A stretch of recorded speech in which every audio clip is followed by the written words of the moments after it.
from Jesus is anything but the promise of hope and comfort coming to us right now. What we hear about is the apocalypse. We've begun Advent with a heart-stopping passage about the end of the world. Of all things, Jesus talks about the signs of the sun, the moon, and the stars. Jesus tells us tales of distress among nations of people who will faint with foreboding.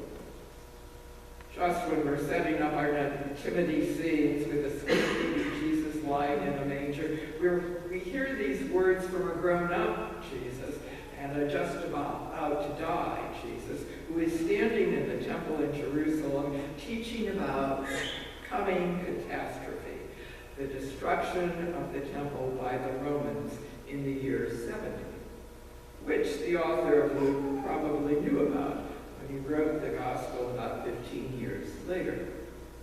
But in today's lesson, it's as if Jesus is talking about the end of all things, even time itself. When Jesus talks about the sun, he's talking about the Roman Empire, with the moon and stars representing the empire's client kings. These are the powers of the heavens about to be shaken. In other words, Jesus is talking about the oppressive power of the Roman occupation. Suffering and death would come to the people of Israel. With the destruction of the temple, lives would be lost. Jerusalem would be lost, and people would become refugees, forced to abandon their homes. So knowing this, it's no wonder we might just want to crawl under our beds and hide out instead of shopping this afternoon.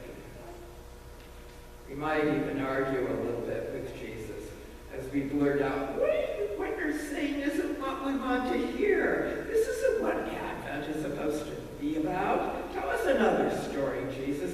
Tell us some good stuff about hope, peace, and joy. Tell us what we want to hear, not what we need to hear. And so to lift our spirits after hearing Jesus' words of doom and gloom, we might turn to the prophet Jeremiah to hear some words of assurance and hope. Words that tell us that one day everything will be put right. Good days are ahead. Days when people will get along with each other. Days when cities will be rebuilt. When the world will be put right. We hear these words, and Jeremiah lets us know with certainty that God promises all these things one of these days, but not right this minute. The words of Jeremiah must have sounded about as convincing to the people of Israel hundreds of years ago as they do to us today. Way back 600 years before Jesus, the world of Jeremiah was falling apart.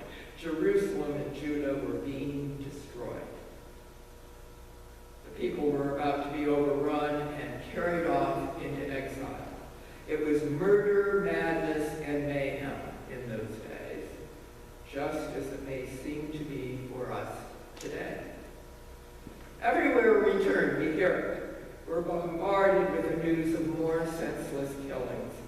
People flee their homes in desperation. Children and youth continue to die of hunger and malnutrition. Diseases run rampant throughout the world. The pandemic continues to be a central part of the news, with now hearing about a new COVID strain that's emerging. We're told to be suspicious of people who don't look or sound or believe what they do. So many of us are beginning to live our lives in fear. Hope seems to have disappeared. The list of bad news goes on, and we wonder to ourselves, if God promises that one day we will live in hope, that people will have justice and be able to live in right ways, then what is God waiting for? Why are we still engaged in hatred, killing, injustice, and disease? And why does sweet little Jesus have to remind us about all this stuff? And then, at the end of our gospel lesson, we hear the words that we've been waiting for. When all of these things happen, Jesus says, stand up, raise your heads, because your redemption is just just about here. One of these days, it will be put right. There is hope, Jesus tells us. It isn't all bad news after all. The day of rebuilding and justice will be coming. It's God's promise to us through the gift of Christ. If anything, we Christians are a people of hope. It's just that many of us view hope as something like a wish. We wish the world was better.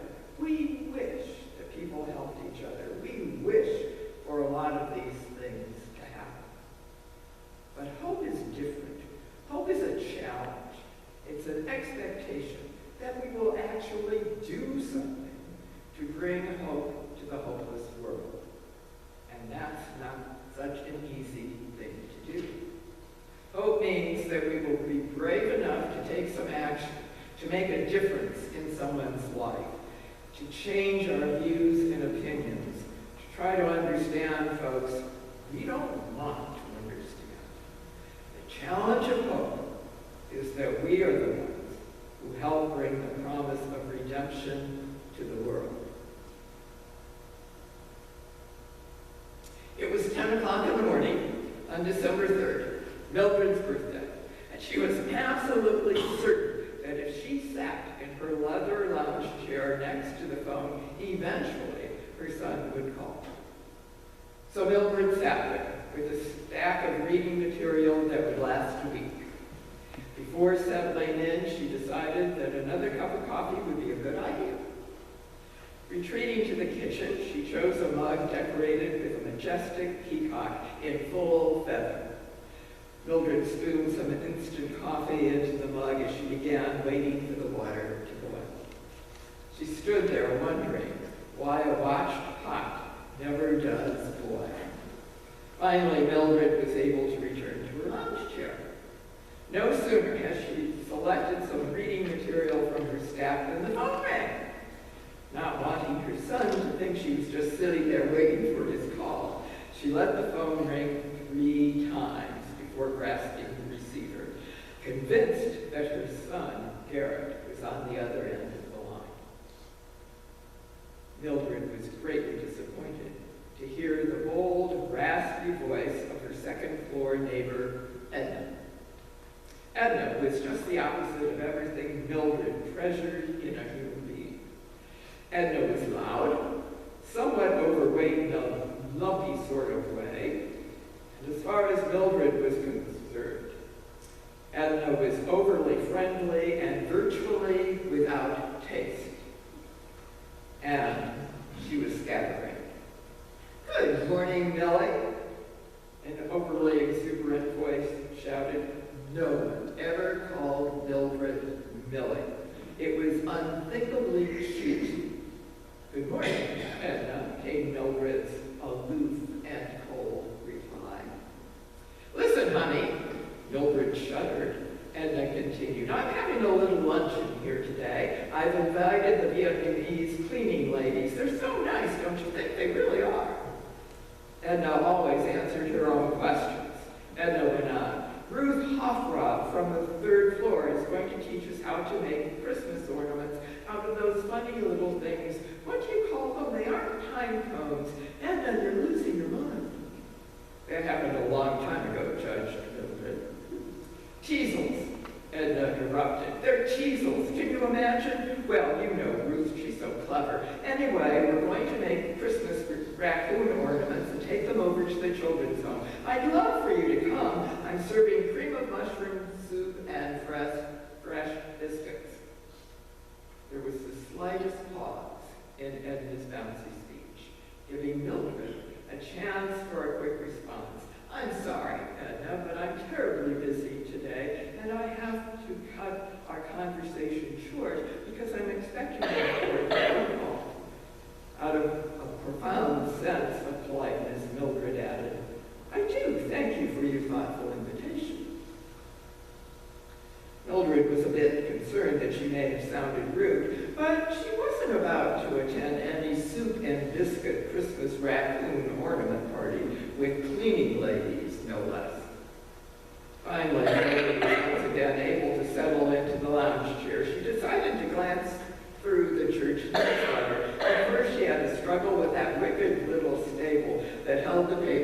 together. Didn't anyone realize how hard it was for a mature, far-sighted person to remove those things? She almost always wound up piercing herself or ripping the newsletter or both. The pastor's letter addressed the subject of waiting. Dear friends, Advent is a time of patient waiting and expectant watching, waiting for salvation, watching for the signs of God's coming into the world again. In the midst of the seasonal glitter, may you be alert for God's presence and call in your life. Sincerely, Gerald Smith. Mildred had no seasonal glitter in her apartment. She thought it was pointless to decorate the house for herself alone. Suddenly the phone rang again. Once more, Mildred waited until the third ring to pick it up. She dearly hoped it would be her son with his birthday wishes. But it was some woman she didn't know asking for help in the soup kitchen. Excuse me, Mildred asked, how did you get my name? Your pastor recommended you, the woman replied. Oh, great, thought Mildred, very annoyed. My friend, the pastor. As she glared at the church newsletter on the floor, Mildred, oh, so kindly declined the invitation. As she resettled herself into the lounge chair, Mildred quickly dozed off. It was nearly noon when her nap was interrupted by the ringing phone. It was Edna again. Edna and her raccoon ornaments. Mildred rolled her glary eyes. Millie, said the cheery voice, I'm hoping your day is cleared up a bit because I've set a place for you. Nellie, one of our cleaning ladies, is bringing French pastries from the bakery run by that nice Vietnamese family, and I would just love it if you would come. Edna, it was all Mildred could think to say while she tried to conjure up a nice way of declining again. Edna interrupted the response as a yes. Oh, that's great. Millie, listen, don't bring a thing, just yourself. See you in half an hour. I'm so glad you're coming. Wait until you see the raccoons. What was Mildred going to do now? She still hadn't heard from Garrett. Maybe she could wait a few minutes, call Edna, and explain that she wasn't feeling well. Mildred spent the next few minutes thinking of convincing illnesses. As Mildred was thinking about all this, she was also experiencing a sense of profound sadness at being forgotten by her son. Just as Mildred was beginning to dial Edna's number, she felt a sudden change of heart. So what if Edna was too loud? So what if the cleaning ladies could barely speak English? So what if she didn't have any knack for arts and crafts? At least she wouldn't be alone. She would show Garrett that she did have a life of her own. The event in every way met Mildred's expectation. Edna's apartment could be an advertisement for holiday decorating mistakes. The soup was right out of a can. The biscuits were overbaked and were served with a sloppy, low-fat butter substitute. Edna was loud. Mildred had a terrible time understanding the cleaning lady. Ruth Hoffbrow managed to get Mildred through those very silly-looking raccoons. Mildred ended up taking one of them home.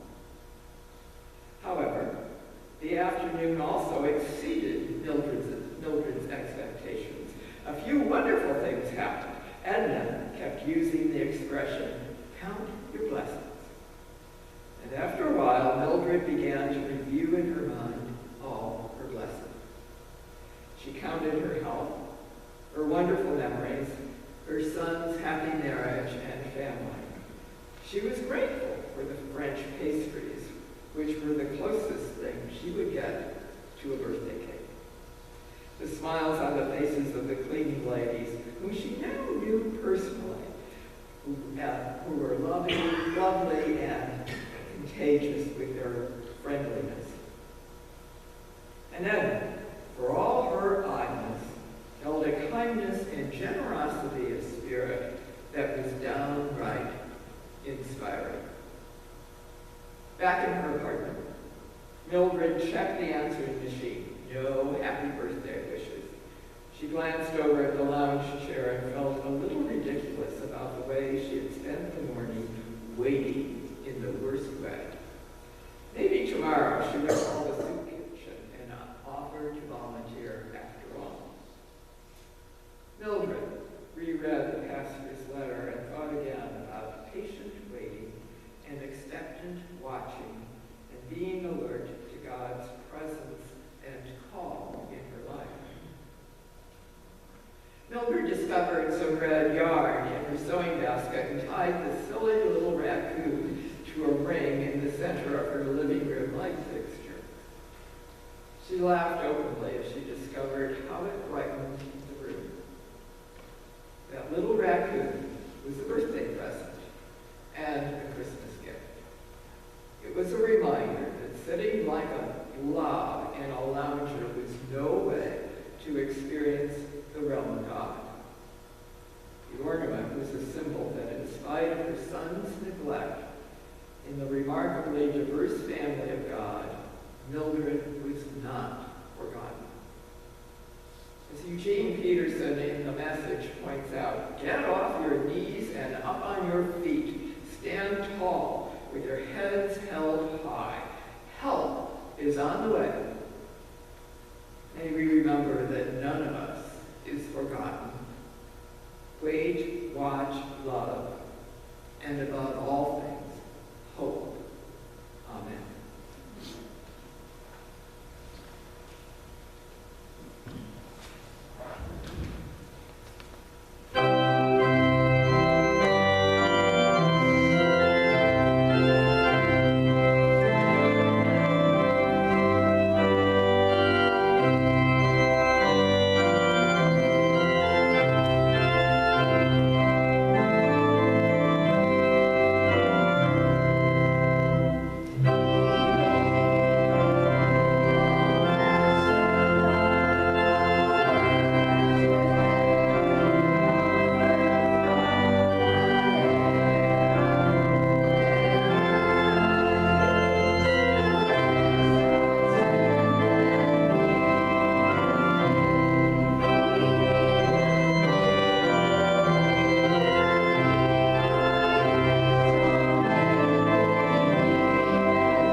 As we enter into our time of prayer this morning, I have a joy to share with you.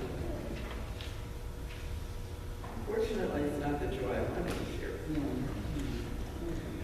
It's always next year, folks. Anyway, Keith Nichols has his first grandchild